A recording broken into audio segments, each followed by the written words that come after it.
기쁨 가득 무엇과도 누구와도 바꿀 수 없네. 예배드림이 기쁨 됩니다. 2023년 6월 25일 동인교회 주일 오전 예배 시작하겠습니다. 다 함께 묵상으로 기도하시겠습니다.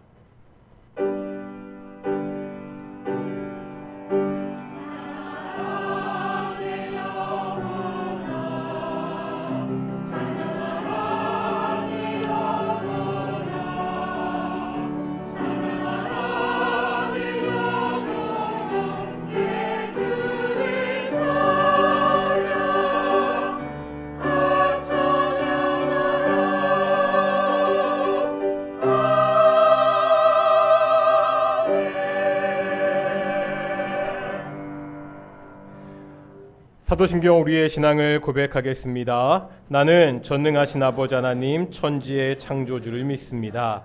나는 그의 유일하신 아들 우리 주 예수 그리스도를 믿습니다. 그는 성령으로 잉태되어 동정녀 마리아에게서 나시고 본디오 빌라도에게 고난을 받아 십자가에 못 박혀 죽으시고 장사된 지 사흘 만에 죽은 자 가운데서 다시 살아나셨으며 하늘에 오르시어 전능하신 아버지 하나님 우편에 앉아 계시다가 거기로부터 살아있는 자와 죽은 자를 심판하러 오십니다.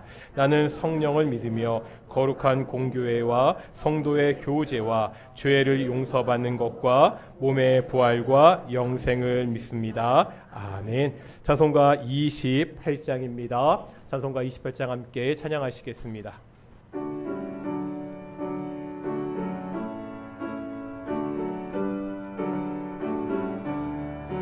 복의 근원 강림하사 찬송하게 하소서. 한량없이 자비하심 증량할 길 없도다. 천사들의 찬송가를 내게 가르치소서. 구속하신 그 사랑을 항상 찬송합니다. 주의 크신 도움받아 이때까지 왔으니 이와 같이 천국에도 이르기를 바라네.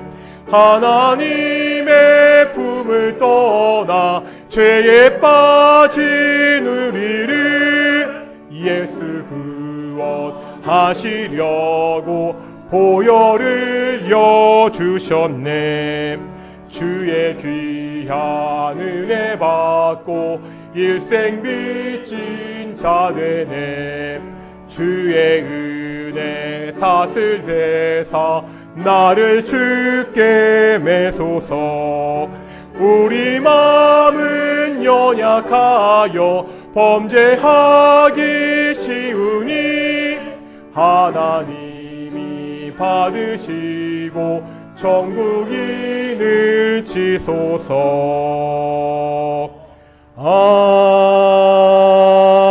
아멘. 성시 교독하겠습니다. 교독문 50번입니다. 시편 116편 교독하겠습니다. 여호와께서 내 음성과 간구를 들으심으로 내가 그를 사랑하는도다. 사망의 줄이 나를 두르고 수월의 고통이 내게 이르므로 내가 환난과 슬픔을 만났을 때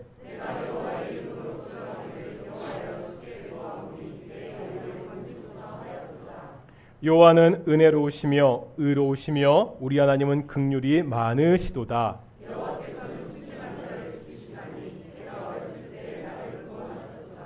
내 영혼아 내 평안함으로 돌아갈지어다. 여호와께서 너를 후대하심이로다.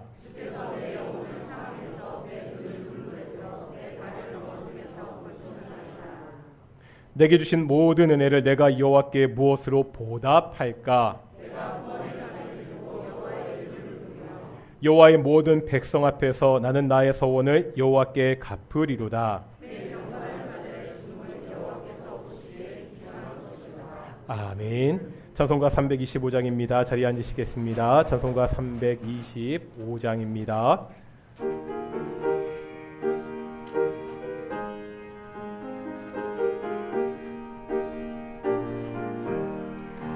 예수가 함께 계시니 시험이 오나 겁없네. 기쁨의 근원 되시는 예수를 위해 삽시다.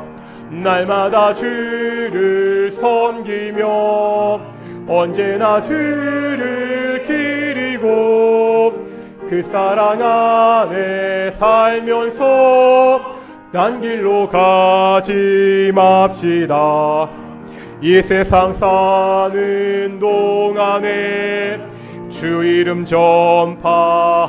전파하면서 무한한 복락 주시는 예수를 위해 삽시다. 날마다 주를 섬기며 언제나 주를 기리고 그 사랑 안에 살면서 딴 길로 가지 맙시다. 이 세상 친구 없어도 예수는 나의 친구님. 불의한 일을 버리고 예수를 위해 삽시다. 날마다 주를 섬기며 언제나 주를 기리고 그 사랑 안에 살면서 딴 길로 가지 맙시다.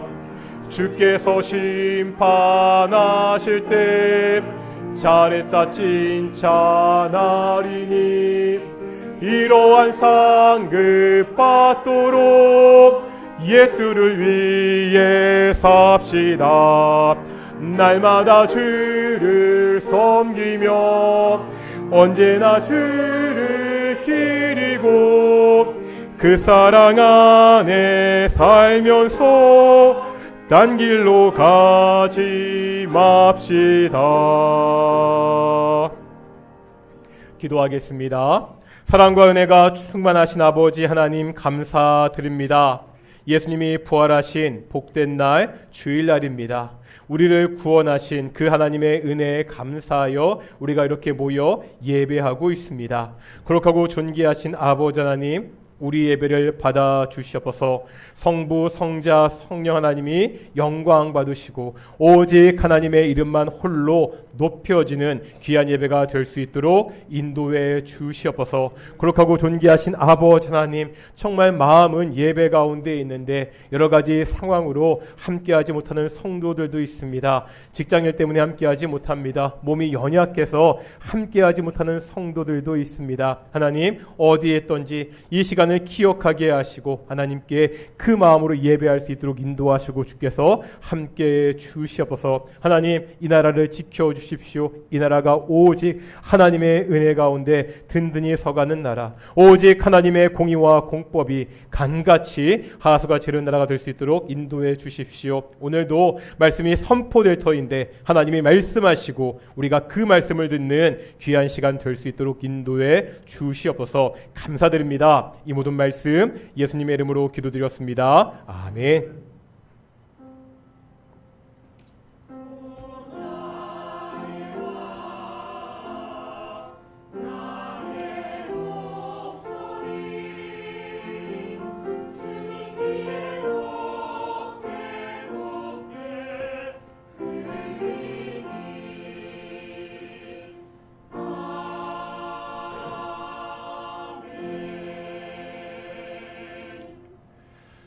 함께 말씀 보겠습니다. 역대하 36장의 말씀입니다. 구약 성경 역대하 36장 15절에서 20절까지 말씀입니다.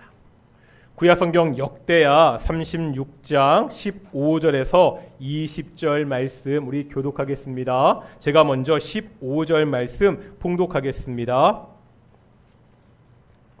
그 조상들의 하나님 여호와께서 그의 백성과 그 거하시는 곳을 아끼사 부지런히 그의 사신들을 그 백성에게 보내어 이르셨으나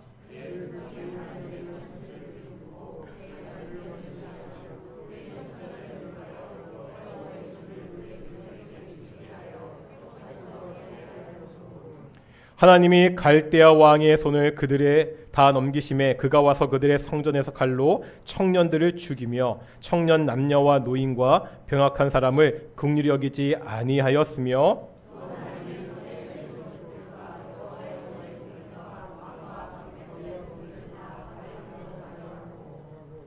또 하나님의 전을 불사르며 예루살렘 성벽을 헐며 그들의 모든 궁실을 불사르며 그들의 모든 귀한 그릇들을 부수고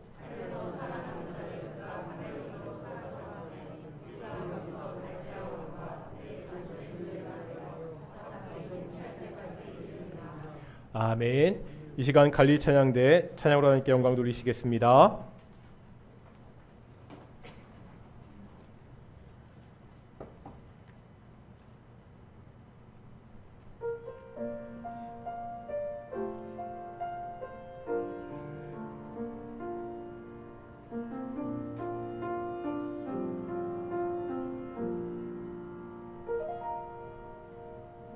누려왔던 모든 것들이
아멘. 예찬양 감사합니다. 오늘도 우리 앞뒤 자분들과 인사하겠습니다. 하나님이 우리와 함께 하십니다.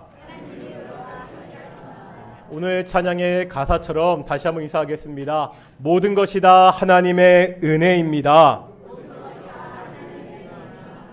오늘 예배에 온 것도 우리가 오늘 예배를 통해서 하나님의 은혜를 받아야 되는데 오늘 오직 하나님의 은혜가 함께하는 귀한 동인교회 예배가 되기를 축원합니다. 오늘 설교는 질문으로 시작하겠습니다. 이전에 한번 드렸던 질문인데요. 한국 교회는 한국 사회에서 없어질 수도 있습니까? 그러니까 교회가 모든 한국의 교회가 다 문을 닫을 수 있느냐는 질문입니다.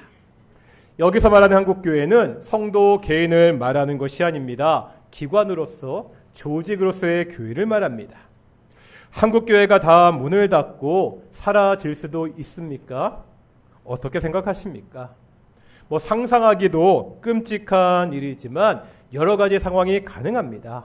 갑자기 반기독교적인 독재 정권이 들어섭니다. 교회 문을 다 닫게 합니다. 아니면 일제 강점기와 같은 경우입니다. 다른 나라가 주권을 빼앗고 교회 문을 닫게 할 수도 있습니다. 아무리 독재 정권이 들어서고 아무리 다른 나라가 우리나라를 지배해도 교회 문을 닫게 할 수 있습니까? 어떤 분들은 이렇게 말할 수 있겠지요. 교회는 하나님께 예배하는 곳이다. 하나님의 백성들이 모이는 곳이다. 이런 교회를 세상의 권력이 없앨 수가 없다. 아무리 강한 핍박이 오더라도 하나님께서 그 핍박 가운데 한국 교회를 지켜주실 것이다. 옛날 이스라엘 땅에도 이런 주장을 하는 사람들이 있었습니다. 이스라엘은 결코 망하지 않는다고 주장했습니다. 이스라엘의 수도는 예루살렘입니다. 예루살렘에는 성전이 있습니다. 하나님의 성전이 있는 예루살렘이 결코 망할 수 없다고 그렇게 주장했습니다. 하지만 결과는 어떻죠? 오늘 본문 무엇일까요? 오늘 본문 17절에 보면 어떤 일이 벌어지고 있습니까? 하나님이 이스라엘을 갈대아 왕의 손에 넘기셨습니다. 바벨론을 이야기합니다. 이제 18절 보실까요? 18절에 보면 하나님의 전 성전의 보물을 다 가져갔지요. 이제 19절입니다. 심지어 하나님의 전을 풀살랐습니다. 이제 20절에 보니까 어떤 일이 벌어지죠? 살아남은 자들은 다 포로로 끌려가는 사건이 벌어지고 있습니다. 이 바벨론은 이방 국가입니다. 이스라엘보다 더 악한 나라입니다. 이런 악한 자들이 하나님께 제사 드리는 그 하나님의 성전을 불태우고 있습니다. 아니, 성전을 불태우려고 할 때 번개라도 쳐야 되는 것 아닙니까? 하늘에서 천군 천사가 내려와서 이 성전을 모독하는 사람들을 다 처단해야 되는 것 아닙니까? 하지만 아무 일도 벌어지지 않았습니다. 만왕의 왕이신 하나님의 성전을 공격하는데 아무 일도 일어나지 않았습니다. 하나님의 성전은요, 끝내 파괴되고 다 불타버리고 말았습니다. 다시 질문합니다. 한국교회는 망할 수 있나요? 한국교회가 없어질 수도 있습니까? 없어질 수 있습니다. 우리 동인교회도 사라질 수 있습니다. 다시 한번 말씀드립니다. 지금 말씀드리는 것은 조직으로서 기관으로서의 교회입니다. 이스라엘이 멸망했을 때도 여전히 하나님을 믿는 남은 자들이 있었다고 성경은 기록하고 있습니다. 아무리 한국교회가 다 사라지고 교회 간판이 다 없어져도 여전히 이 땅에 하나님을 믿는 성도들은 남아 있을 것입니다. 하지만 기관으로, 조직으로 한국교회는 사라질 수 있습니다. 왜 이스라엘이 멸망했지요? 왜 하나님의 성전이 파괴되었습니까? 하나님의 백성이 하나님의 뜻대로 살지 않았기 때문입니다. 하나님께 제사 드리는 그 성전에서 하나님이 아니라 우상을 섬겼기 때문입니다. 마찬가지입니다. 한국교회도 하나님의 뜻대로 살지 않는다면, 하나님을 섬긴다고 하면서 자신들이 만든 우상을 섬긴다면 망할 수 있습니다. 그런데 이때요, 중요한 것이 있습니다. 하나님께서 이스라엘 백성들을요, 한 번의 잘못으로 심판하지 않았다는 사실입니다. 오늘 본문 15절 보실까요? 15절입니다. 다 같이 한번 15절 읽어보겠습니다. 시작.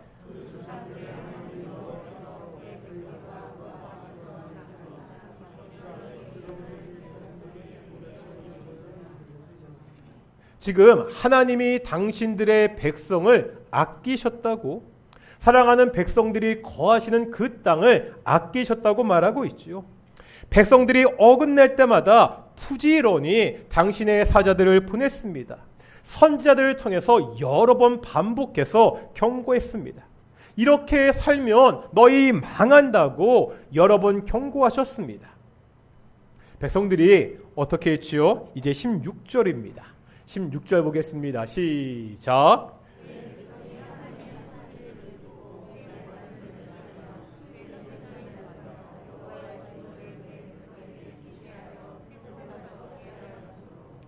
어떻게 했다고요? 하나님의 경고를 듣지 않았습니다. 오히려 선지자들을 비웃었습니다. 말씀을 멸시하고 모욕했습니다. 하나님의 경고를 듣지 않았다는 거예요. 결국 이스라엘 백성들에게 남은 것은 하나님의 진노뿐이었다고 말씀하고 있습니다. 하인리 법칙이라는 것이 있습니다.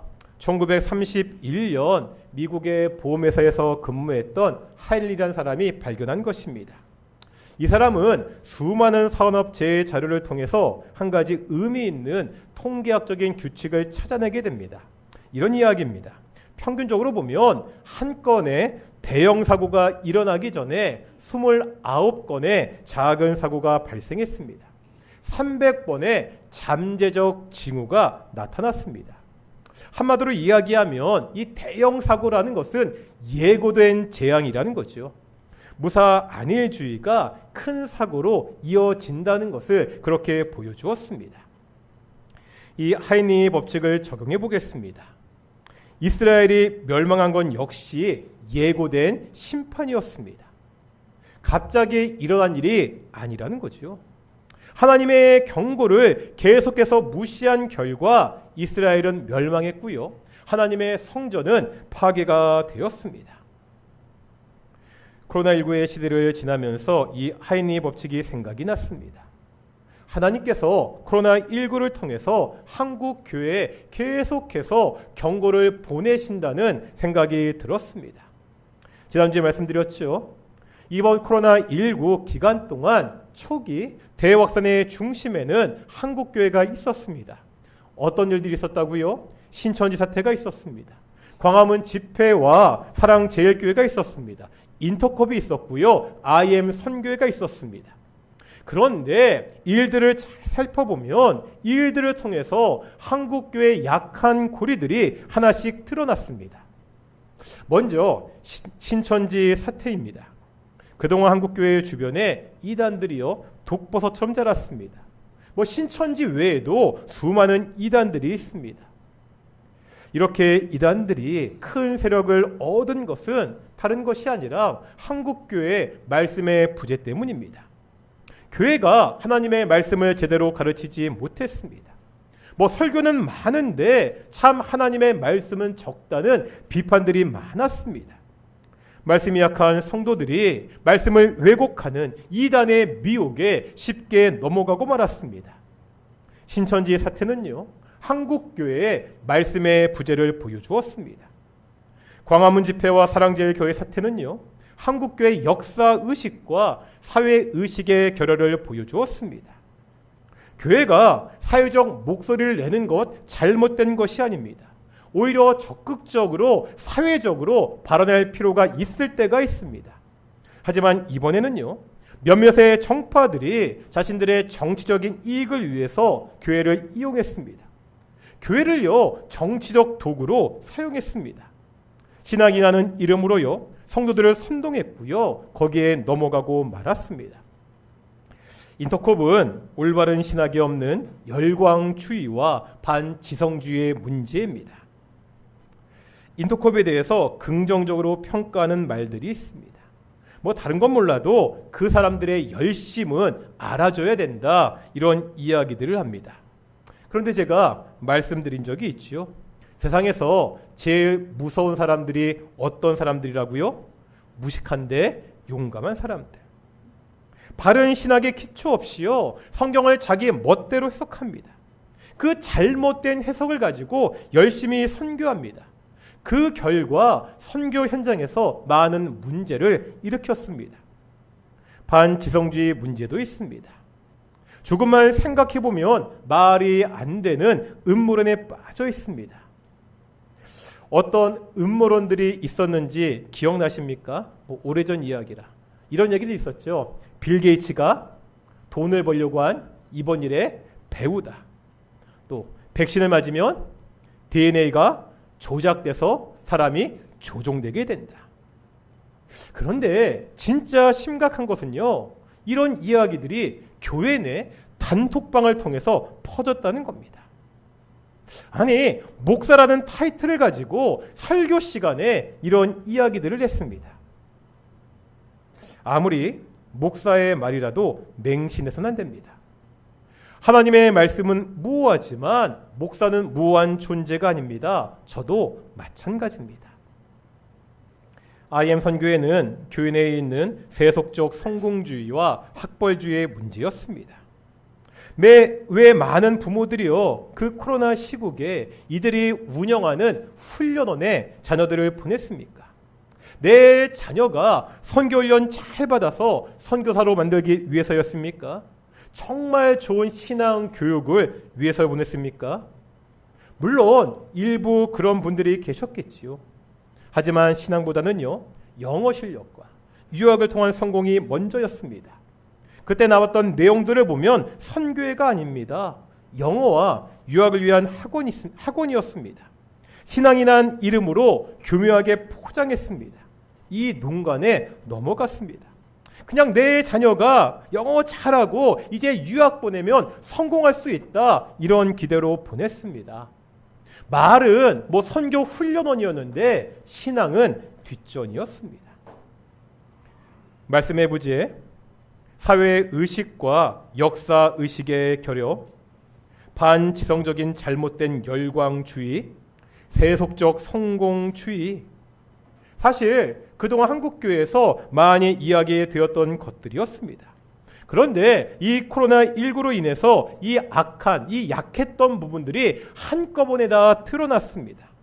하나님께서 코로나19를 통해서 한국교회의 잘못을 하나하나 지적하며 경고하고 있었습니다.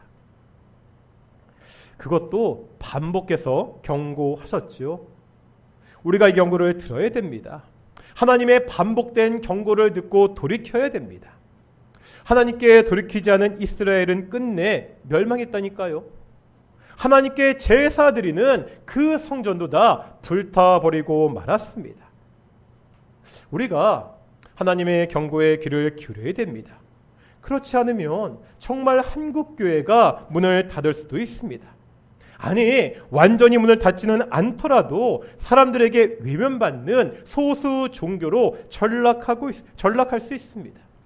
이미 통계적으로 보면 그런 징조가 보이고 있습니다. 이번 코로나19는 한국교회의 심각한 위기입니다. 이 교회 위기의 시대에 우리가 우리의 모습을 돌아볼 수 있어야 됩니다. 다시 온전한 신앙을 찾을 수 있는 기회를 삼아야 됩니다. 어떻게 해야 되죠? 이스라엘 왕국의 역사를 보면 심판이라는 결말을 향해 달려나가는 슬픈 이야기입니다. 하지만 중간중간 어떻게 해야 우리의 신앙을 회복할 수 있는지를 보여주는 왕들의 이야기가 나오고 있습니다. 대표적으로 요시야 왕이 있습니다. 혹시 요시야 왕의 아버지가 누군지 아십니까? 남유다 역사상 가장 악한 왕이었던 므낫세 왕이었습니다. 이 므낫세는요, 성전 마당에다가 1월 성신을 위한 제단을 쌓았습니다. 하나님의 전에 나무로 우상을 세웠습니다.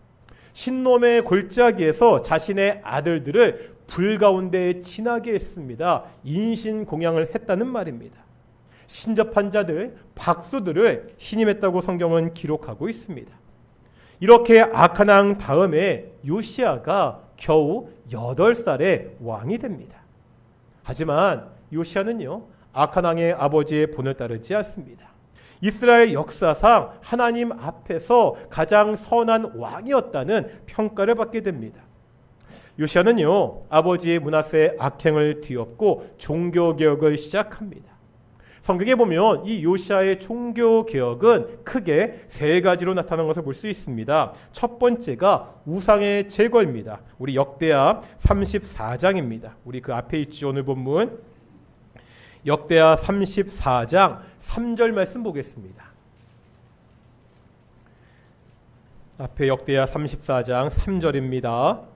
같이 읽겠습니다. 시작. 아직도 어렸을 때 곧 왕이 있은 지 8년에 그의 조상 다윗 하나님을 비로소 찾고 제12년에 유다와 예루살렘을 비로소 정결하게 하여 그 상당들과 아사라 목상들과 아루새긴 우상들과 부어 만든 우상들을 제거하여 버리매. 왕위에 오른 지 8년이 되었습니다. 그래봤자 8살의 왕이 되었으니까 16살입니다. 그래도 좀 나이가 들어서 통치할 수 있게 되었습니다. 이때 가장 먼저 한 일이 뭐라고요? 우상을 제거하는 일이었습니다. 두 번째는 말씀의 회복입니다. 이제 왕이 되고 18년이 지났을 때입니다. 하나님의 성전을 수리하다가 율법책을 발견하게 됩니다. 그 율법책을 요시야가 먼저 읽습니다. 그 말씀을 읽고 옷을 찢고 회개합니다. 그 다음에 이스라엘의 모든 백성들이 이 율법을 듣게 합니다. 다 같이 한번 34장 보겠습니다. 29절부터 32절까지인데요. 29절부터 32절까지 조금 길지만 그래도 찬찬히 한번 29절부터 32절까지 읽겠습니다. 시작. 왕이 사람을 보내어 유다와 예루살렘의 모든 장로를 불러 모으고 여호와의 전에 올라가매 유다 모든 사람과 예루살렘 주민들과 제사장들과 레위 사람들과 모든 백성이 노소를 막론하고 다 함께 앉으라. 왕이 여호와의 전에서 발견된 언약책의 모든 말씀을 읽어 무리의 귀에 들려주고 왕이 자기 처소에 서서 여호와 앞에서 언약을 세우되 마음을 다하고 목숨을 다하여 여호와를 순종하고 그의 계명과 법도와 율례를 지켜 이 책에 기록된 언약의 말씀을 이루리라 하고 예루살렘과 베냐민에 있는 자들이 다 여기에 참여하게 하며 예루살렘 주민이 하나님 곧 그의 조상들의 하나님의 언약을 따르니라. 아멘. 하나님의 말씀을 듣게 했습니다. 이 말씀을 들은 이제 이스라엘 백성들이 하나님의 언약을 따르겠다고 결단하는 장면이 나와 있다는 거지요. 세 번째는요, 절기의 회복입니다. 이제 한번 35장 보실까요? 역대하 35장 18절과 19절 보겠습니다.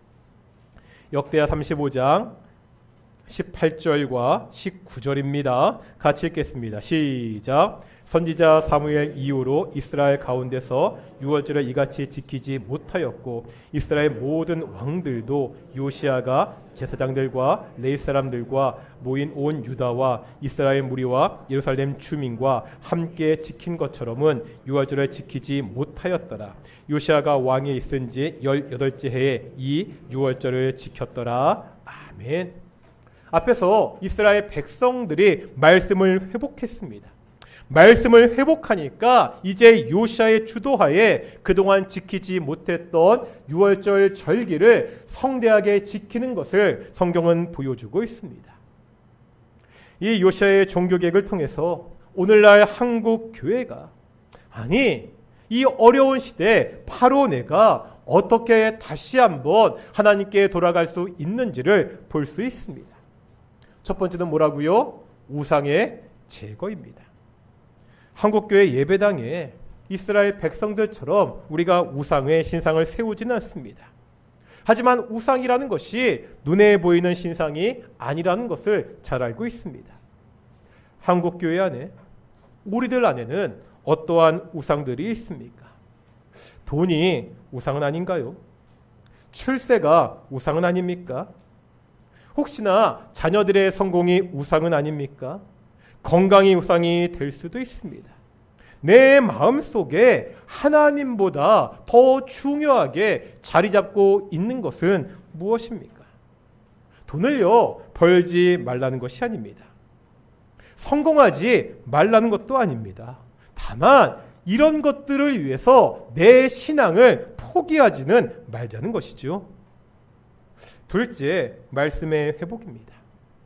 이단이나 교회를 정치적으로 이용하는 세력들이나 열광주의에는 공통점이 있습니다. 하나님의 말씀을요, 자신들의 입맛대로 재단합니다. 구약부터 신약까지 성경 전체가 무엇을 말하는지 알지 못합니다. 그냥 자기들 입맛에 맞는 그 구절을 가져다가 그것이 진리인 양 믿고 가르치는 것을 볼 수가 있습니다. 한국교회 많은 성도들이요, 목사의 말을 하나님의 말씀처럼 생각합니다. 목사도요, 사람입니다. 하나님의 말씀을 전하는 도구일 뿐입니다. 아까 말씀드렸죠. 하나님의 말씀에는 오류가 없습니다. 하지만 목사의 말에는 오류가 있을 수 있습니다. 사도행전 17장 11절입니다. 제가 띄워드릴 텐데 현대어 성경으로 제가 읽어드릴게요. 사도행전 17장 11절 한번 읽어보겠습니다. 시작.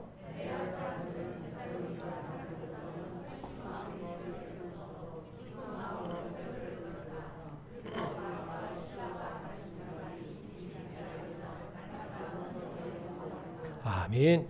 여기에 보면은요, 말씀을 듣는 두 가지 태도가 나옵니다. 첫째 뭐죠? 누가 전하든 마음을 열고 잘 들어야 됩니다. 내가 보기에 저 사람이 좀 부족해 보일 수도 있습니다. 그래도 강단에서 하나님의 말씀을 전한다면 열린 마음으로 그 말씀을 잘 들어야 됩니다. 그런데 두 번째가 있죠. 뭐죠? 들은 말씀이 정말 진리인지 하나님의 성경과 맞는지 꼼꼼히 따져야 됩니다. 하나님의 말씀을 배우는 일이 그냥 설교 듣는 것으로 끝나서는 안 됩니다. 스스로 말씀을 듣고 읽고 연구하고 묵상할 것을 말씀하고 있습니다. 종교개혁의 선배들이 남겨준 귀중한 유산 중에 하나가 성경입니다. 당시 성경은요, 사제들만, 쉽게 말하면 목사들만 읽고 해석할 수 있었습니다. 이 성경을 모든 성도들이 읽을 수 있도록 한 거, 이것이 우리가 믿는 종교개혁의 귀중한 유산입니다. 이 말씀을요, 열심히 읽어야 됩니다. 열심히 배워야 됩니다. 그 말씀대로 살아야 됩니다. 저는 동인교회 담임 목사죠. 담임 목사로서 말씀을 잘 가르칠 책임이 있습니다. 그래서 말씀을 배울 수 있는 기회를 계속해서 만들고 있습니다. 제가요, 매주 교재를 만들고 있잖아요. 그래서 주일 오후 목장 예배 때 오후에 들었던 설교를 다시 한번 묵상할 수 있도록 하고 있습니다. 새가족들을 위해서 신앙 기초반과 신앙 성장반을 운영하고 있습니다. 제자 훈련과 사역자 훈련도 하고 있습니다. 수요일에는 기독교 교리를 체계적으로 가르치고 있습니다. 제가 지금 나 잘한다고 자랑하는 것 아닙니다. 이것들은 목사가 마땅히 해야 되는 일입니다. 다만 우리 동인의 성도들이 이런 말씀을 배울 수 있는 기회들을 놓치지 말아야 됩니다. 주일 오후 목장 예배, 수요 예배에 최선을 다해 참석해야 됩니다. 쉽지 않은 상황인 거 알고 있습니다. 그래도 기회가 되면 제자 훈련과 사역자 훈련에 참여할 수 있도록 노력해야 됩니다. 다음에 더 좋은 상황인 경우가 별로 없잖아요. 힘들어도 지금 참여할 수 있어야 됩니다. 세 번째, 절기의 회복입니다. 이스라엘의 절기는요, 하나님이 보신 은혜를 기념하며 기억해서 감사하는 날입니다. 오늘날 이 절기와 같은 것이 뭐죠? 바로 지금 드리는 주일 예배입니다. 우리가 안식 후 첫날인 주일날 모여 예배드리는 이유가 있다고 말씀드렸습니다. 이 주일이 어떤 날이기 때문에요? 예수님이 부활하신 날이기 때문입니다. 나를 위해서 십자가에서 죽으시고 부활하신, 나를 구원하신 예수님의 부활을 기념해서 이를 감사하며 우리가 주일날 모여 예배를 드리고 있습니다. 이 예배가 회복돼야 됩니다.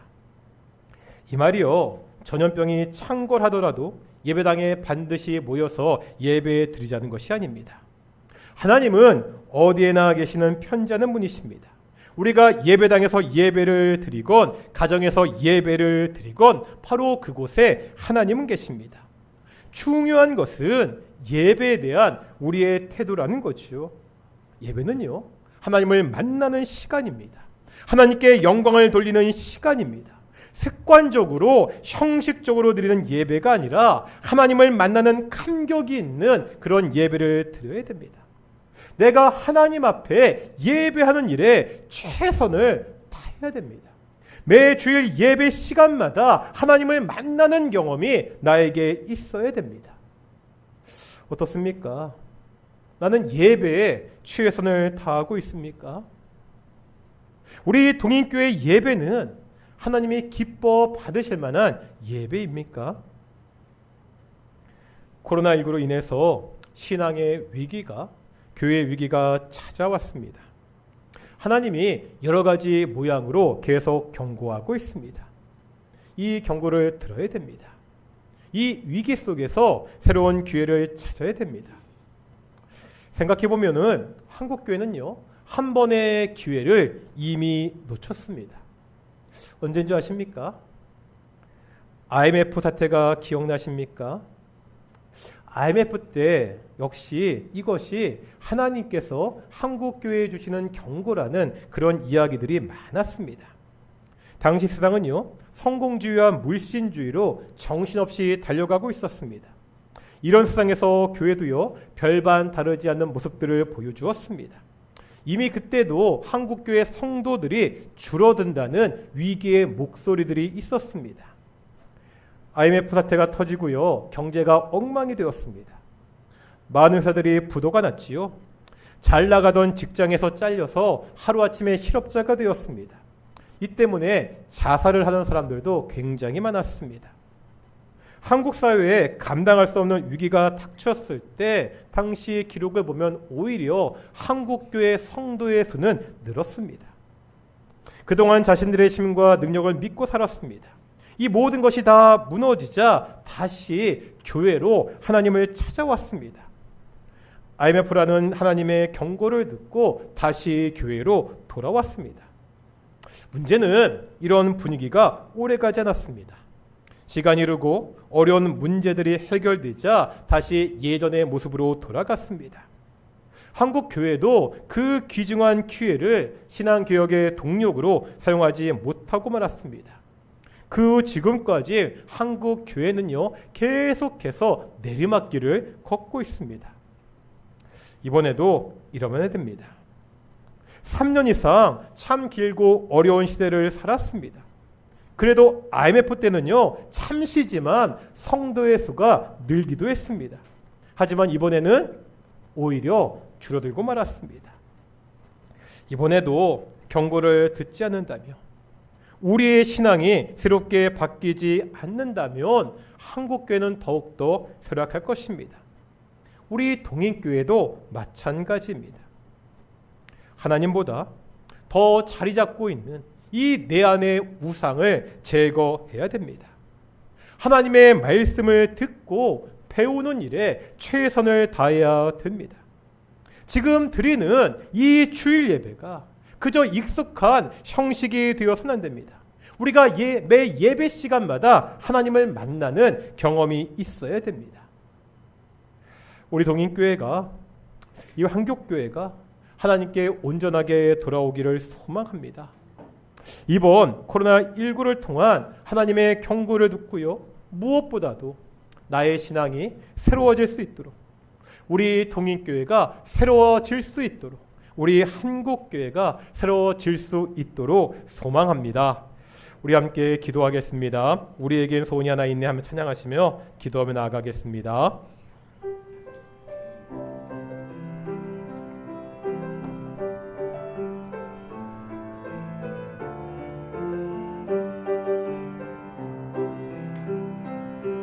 우리에겐 소원이 하나 있네.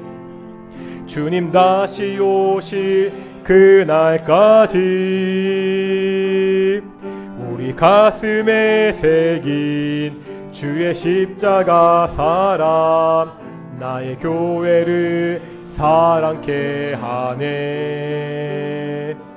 주의 교회를 향한 우리 마음 희생과 포기와 가난과 고난 하물며 죽음조차 우릴 막을 수 없네. 우리 교회는 이 땅의 희망 교회를 교회되게 예배되게 우릴 사용하소서. 진정한 부흥의 날 오늘 임하도록 우릴 우리에게 소원이 하나 있네. 우리에게 소원이 하나 있네. 주님 다시 오실 그날까지 우리 가슴에 새긴 주의 십자가 사랑 나의 교회를 사랑케 하네. 주의 교회를 향한 우리 마음 희생과 포기와 가난과 고난 하물며 죽음조차 우릴 막을 동인교회는 이 땅의 희망 동인교회는 이 땅의 희망 교회를 교회되게 예배되게 우릴 사용하소서. 진정한 부흥의 날 오늘 임하도록 우릴 교회를 교회되게 예배되게 우릴 사용하소서. 진정한 부흥의 날 오늘 임하도록 우릴 우리 함께 기도하며 나아가겠습니다. 먼저 나의 모습을 돌아보길 소망합니다. 내 안에 우상들을 제거해야 됩니다. 말씀을 듣고 배우는 일에 최선을 다해야 됩니다. 정말 최선을 다해서 하나님께 예배해야 됩니다. 내 안에 이 신앙의 개혁이 시작될 수 있도록 기도하겠습니다. 우리 동인교회가 오직 예배에 최선을 다하고 말씀을 듣는 일에 최선을 다할 수 있는 교회가 될 수 있도록 하나님 외에 다른 것들이 서지 않는 교회가 될 수 있도록 기도하겠습니다. 우리 한국교회가 이번 일을 통하여 경고를 받고 하나님께 온전히 돌아갈 수 있는 그런 기회가 될 수 있도록 우리 함께 기도하며 나아가겠습니다. 함께 기도하시겠습니다. 거룩하고 존귀하신 아버지 하나님, 이 코로나19를 통해서 다시 한번 우리의 신앙의 약한 모습을 보게 하시면 정말로 감사드립니다. 하나님께서 계속해서 경고하셨습니다. 하나님, 이 경고의 말씀을 듣는 우리 동인의 성도들 한국교회 될 수 있도록 인도해 주시옵소서. 하나님, 우리 안에 자리 잡고 있는 우상들을 제거할 수 있도록 인도하여 주시옵소서. 이 성공주의와 물신주의가 이 교회에서 사라질 수 있도록 인도하여 주시옵소서. 하나님보다도 더 중심에 자리 잡고 있는 우상들을 제거할 수 있는 기회가 되기를 소망합니다. 하나님, 말씀을 배우는 일에, 말씀을 듣고 그 말씀대로 사는 일에 최선을 다할 수 있도록 인도하여 주십시오. 말씀이 선포됩니다. 그 말씀을 듣게 하시고 그 말씀대로 살아가는 귀한 성도들이 될 수 있도록 인도하여 주십시오. 하나님, 우리가 이 예배하는 일에 최선을 다하기를 소망합니다. 아버지 하나님, 그냥 형식적으로 마음으로 드리는 예배가 아니라 하나님의 예배 앞에 정말 부복하여 정말 예배 앞에서 하나님을 영광 돌리고 하나님 만나는 귀한 동행이 될 수 있도록 인도하실 주께서 축복하여 주시옵소서. 아버지 하나님, 간절히 기도합니다. 한국교회를 위해서 기도합니다. 한국교회가 위기라고 망하게 되었다고 쇠락한다고 말들을 많이 있습니다. 하나님이 분명히 이 쇠락을 보여주고 있습니다. 위기를 통해서 경고를 주시고 있습니다. 아버지 하나님, 정말 한국교회가 정신 차리게 해주십시오. 하나님, 정말 한국교회 다시 한번 하나님께 돌아가게 하여 주시옵소서. 이 조국 대한민국 가운데 이 조국 교회가 아버지 하나님 망하는 길을 그만 걷고 망한 길을 향해 달려가고 있는데 그 길에서 돌이켜 하나님께 돌아갈 수 있는 기회가 될 수 있도록 인도하여 주시옵소서. 정말 꽃피풀이 망아지처럼 미친듯이 달려가고 있습니다. 교회가 망해가고 있는데, 성도들이 줄어가고 있는데 우리가 그것들을 보지 못하고 그냥 그런데 살아가고 있습니다. 그러다 정말 망하면 어떡합니까? 하나님, 이 교회를 불쌍히 여겨주시옵시고 이 나라의 교회를 불쌍히 여겨주시옵시고 다시 한번 하나님께 돌아갈 수 있도록 인도하여 주시옵소서. 성령의 불을 허락하여 주시옵소서. 아버지 하나님 말씀으로 우리를 뒤집어 주시고 휘저어 주셔서 우리가 다시 한번 하나님께 돌아갈 수 있는 그런 시간 될 수 있도록, 그런 기회가 될 수 있도록, 이 사회의 희망이 될 수 있는 소금과 빛이 있을 수 있는 교회 될 수 있도록 인도하시고 치유 도와주시옵소서. 하나님 함께 하시고 하나님 지켜주시옵소서. 거룩하고 존귀하신 아버지 하나님, 하나님께서 계속해서 경고의 말씀을 주시는데 하나님, 우리가 그 경고를 듣게 해주십시오.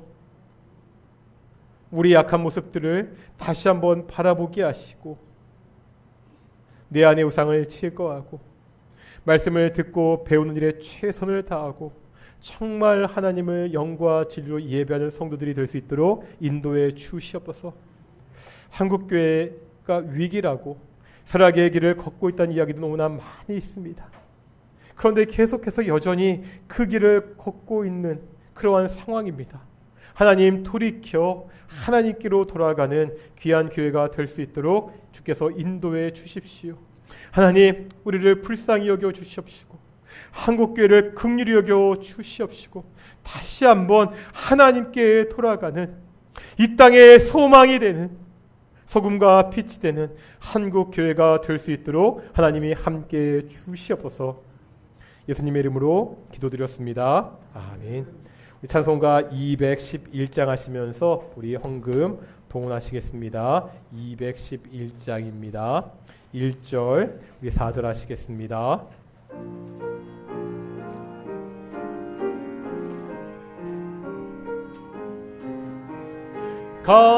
값비싼 향유를 주께 드린 막달라 마리아 본받아서 향기로운 산제물 주님께 바치리. 사랑의 주내 주님께. 4절입니다. 인생의 황혼이 깃들어서 이 땅의 수고가 끝날 때에 주님을 섬기다 평안히 가리라. 사랑의 주 내 주님께. 아멘. 기도하겠습니다. 사랑과 은혜가 충만하신 아버지 하나님, 감사드립니다. 복된 날 주일날 우리가 하나님께 나올 수 있는 상황을 열어주시고 우리의 마음을 열어서 하나님께 예배케 하심을 정말로 감사드립니다.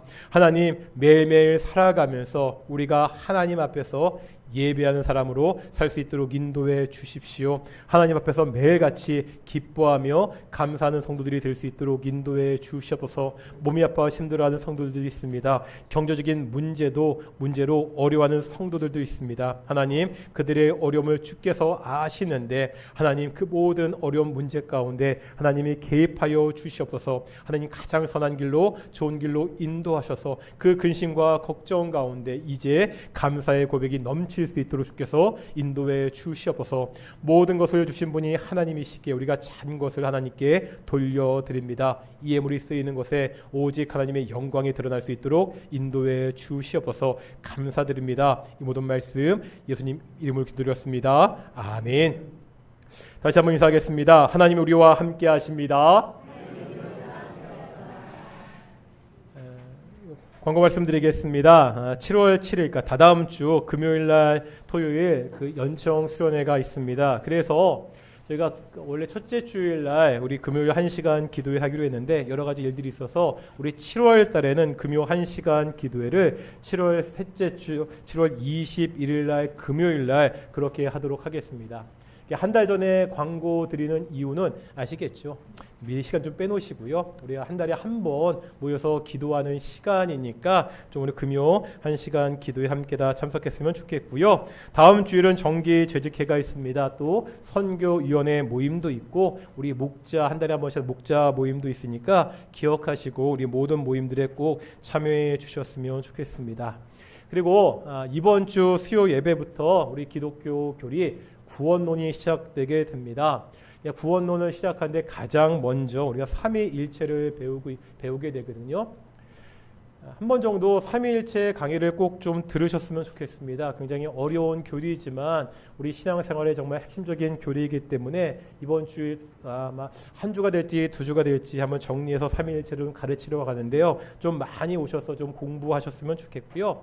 저도 이번 강의 다시 한번 준비하면서 열심히 공부하고 있습니다. 자랑하자면은요, 제가 삼위일체에 관한 책을 2권 읽었고요. 이번 강의 준비하면서 다시 한번 그리고 그 교리책을 그 삼위일체에 관한 부분들이 남은 교리책을 7권을 지금 같이 공부하고 있습니다. 이미 다 알고 교재도 만들고 공부했던 건데 다시 한번 제대로 가르치려고 열심히 공부하고 준비하고 있으니까 계속 이런 말씀 드리는 것은 아까 말씀드렸지만 말씀을 듣고 배울 수 있는 기회가 있을 때 좀 많이들 나와서 말씀을 좀 배웠으면 좋겠습니다. 우리 수요 예배 때마다 기독교 교리를 공부하고 있고요. 사실 교회에서 이렇게 기독교 교리를 자세하게 공부할 수 있는 기회가 많지 않거든요. 이번 기회 잘 활용하셨으면 좋겠습니다. 지금까지 잔소리였고요. 마지막으로 이제 돌아가실 때 조그만 선물이 있습니다. 별건 아니고 이게 조림용 감자가 있거든요. 제 동생이 그 광주 화순 근처에서 농사 짓는데 뭐 감자 농사가 좀 많이 됐다고 좀 감자를 보냈더라고요. 그래서 그냥 한 봉지씩 그냥 조린 감자 가져갈 수 있게 준비하셨으니까요. 한 분도 빠짐없이 좀 다 감자 가져가셨으면 좋겠습니다. 자리 일어나시겠습니다. 찬송가 55장입니다. 찬송가 55장 함께 찬양하시겠습니다.